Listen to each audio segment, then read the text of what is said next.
Hi hello my YT family, welcome back to my mini vlog. ఈరోజు వచ్చేసి Monday రోజు fasting day. Specials వచ్చేసి హోలీ రోజు నాన్ వెజ్ ఏం లేదు. ఇక్కడ వచ్చేసి చెప్పలాడు, ఇక్కడ వచ్చేసి కాకరకాయ ఫ్రై, ఇక్కడ వచ్చేసి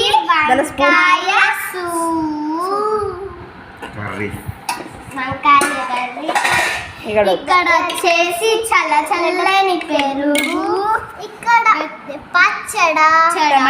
టమాటా పచ్చడ, చల్లని వాటర్. తింటావా ఇప్పుడు? అల్లరి చేయకుండా టీవీ ఉంది కాబట్టి మీరు టీవీ చూడనిస్తేనే నేను టీవీ చూడకపోతే